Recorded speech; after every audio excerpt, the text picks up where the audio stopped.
Pahlavi text translated by E.W. West, Part 4. Contents of the Nasks. Clareton, Oxford University Press, 1892. Endnotes of Dinkard, Book 9, Chapter 7. 1. The sixth Vargard, Adta Vakshya. The first three words of the third Ha of the first Gatha, Yasna 30, verse 1, here written Ato Ta Vakshya in B, and Atta Vaksha in K, in the Pahlavi text. Verse 3, providing the teaching of the bounteous texts, the liturgy, Mansar spend, because, prayer is the center of religion. Verse 6, about the 5 storeholders, reading Gang, Gano, or it may be Duzagano seals, though this is less likely, as a plural form is rarely used with a numeral. Chapter 8. 1. The seventh Vargard, Ta Ve Urvata. The first three words of the fourth Ha of the first Gatha, Yasna 31, verse 1, here written Ta Va Rato in Pahlavi in both manuscripts. Of the nature of the 4 periods in the millennium of Zarathustra, compare Yasna 31, verse 14, Yes 1, verse 1 to 5. 3. Second the silver, that in which this tasp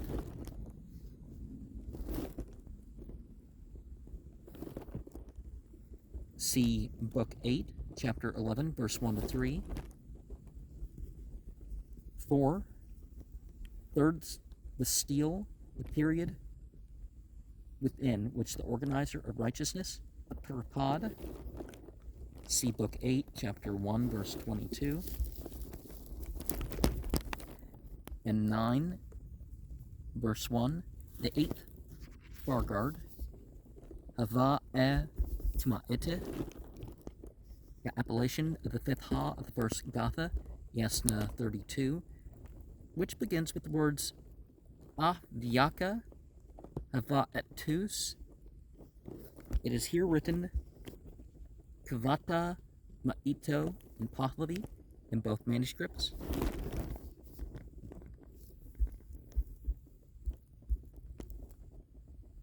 On account of reverence for the evil spirit, compare Yasna 32, verse 3. On account of reverence for Andar, Avestan, Andra, or Indra, one of the archdemons produced by the evil spirit, and the special opponent of the archangel, Asha Vahist. He seduces from virtue and opposes the use of the sacred shirt and girdle, see Bundahist chapter 1, verse 27, 28, verse 8 and 10, 30, verse 29, Epistle 1, chapter 10, verse 9, Pahlavi Yasna 47, verse 1, and that for Silvar, the Avestan Sauru, another of the archdemons, and the special opponent of the archangel, Shat Ba'ivro, he encourages anarchy and drunkenness, and opposes the use of the sacred shirt and girdle, see Bundahist 1, 27, 28, verse 9 and 10, 30, verse 29, Epistle 1, 10, 9, 2, about the hungry intention, Gusnako, min esni, of him who eats.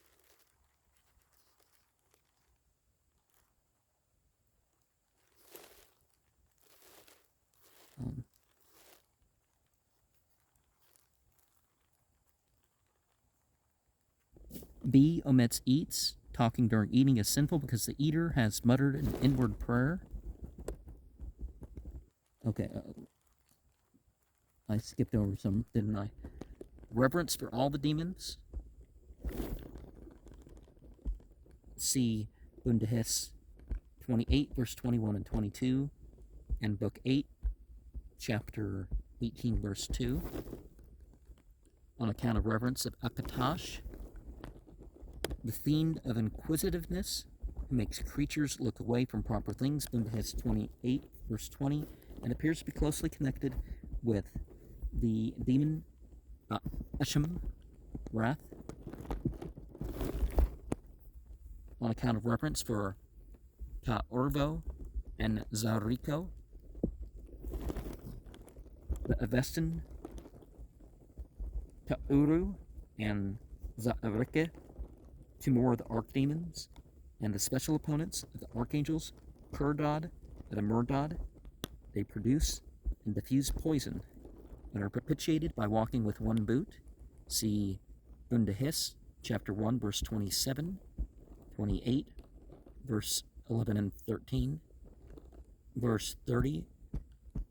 chapter 30, verse 29, and Epistle 1, chapter 10, verse 9.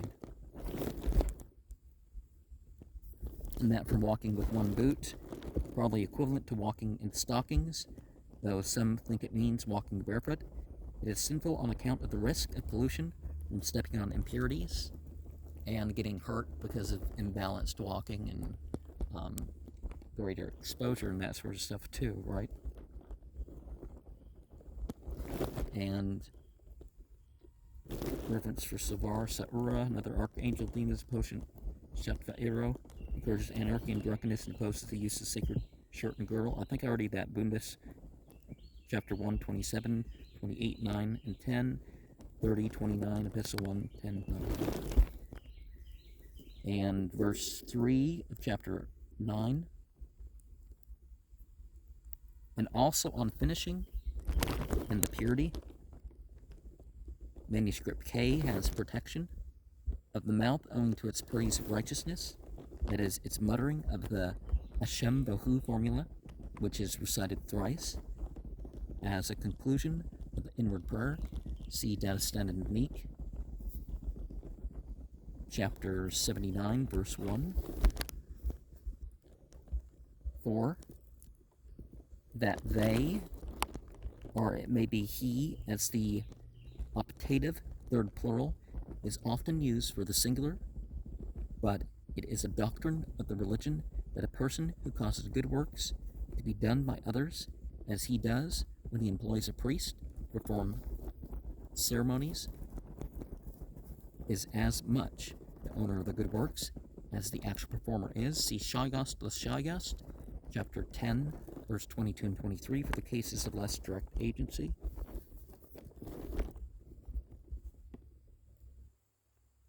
Verse 6, the period of the ceremonial of Rashnu.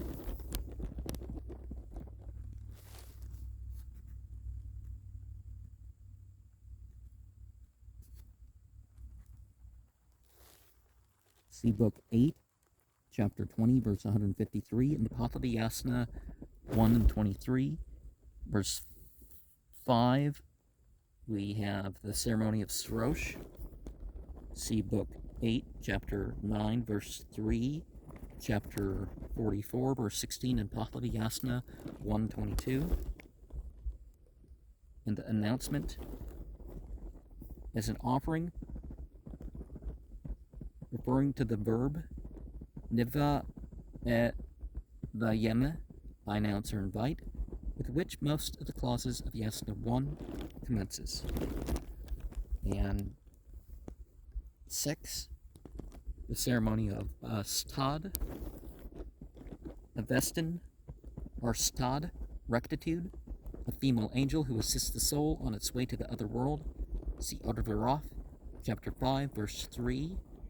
And the linguistic way of calling some things male or female when it comes to spiritual beings may not mean it in that way, right? In the jurisdiction Radih of the Ushahin, the period from midnight till dawn, or it could be between dusk and dawn. And by dawn, I mean the horizontal lines of twilight, and dusk, I mean the horizontal lines of twilight go away. 7. The period of the ceremonial of Mitro. See Book 8, Chapter 44, verse 16. That's I-6. I think it's misprint. And the spirit of the pleasure of eating.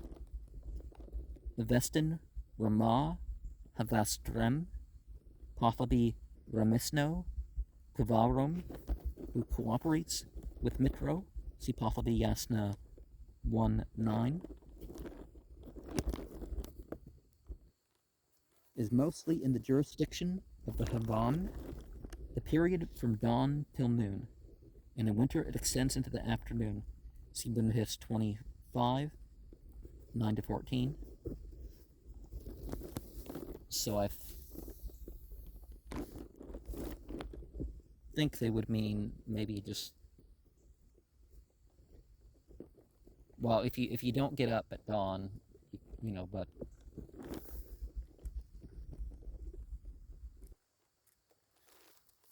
anyways, 8, the period of ceremonial of Asha the Hist. See Book 8, Chapter 37, verse 14, and the Pahlavi Yasna 1:12. Is mostly in the jurisdiction of the Repethwen, the afternoon till 3 p.m. during the summer. See Bundes 25, 9-14, here written Repesfag. And I think originally you did not have the, whether it's winter or summer, right? If the day is really short, you still have the same watches of the day or night. 9. The descendant of waters. The Avestan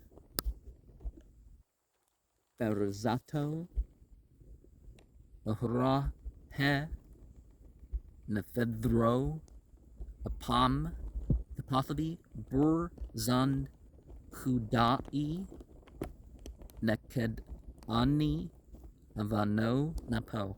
See Pahlavi Yasna 1:15.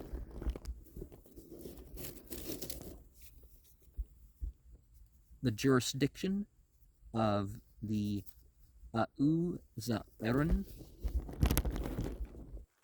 the evening from the middle of the afternoon till the dusk. See Bundahis 25, 9, and Shagast 21, 4-7.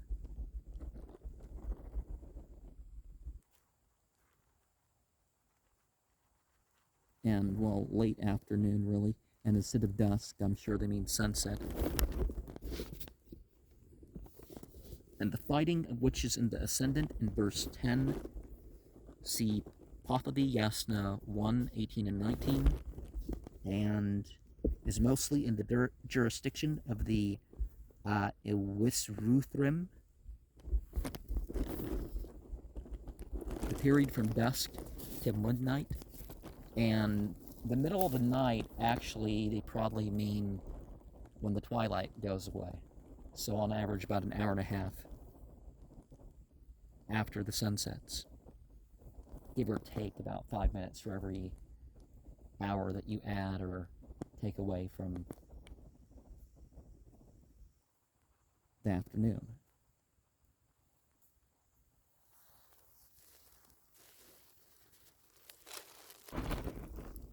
Here written Yevik Srukstream, it will be noticed that the periods from the ceremonials of the beings here correspond with those with which their names are connected in Yasna 1, verses 3-7, 2, verses 3-7, 3, verse 5-9, 4, verse 8-12, 6, verse 2-6, 7, verse 5-9, according to Westergaard. And so there's evidence that we have an evening prayer, a dusk prayer, a dawn prayer, an early afternoon prayer, and a late afternoon prayer.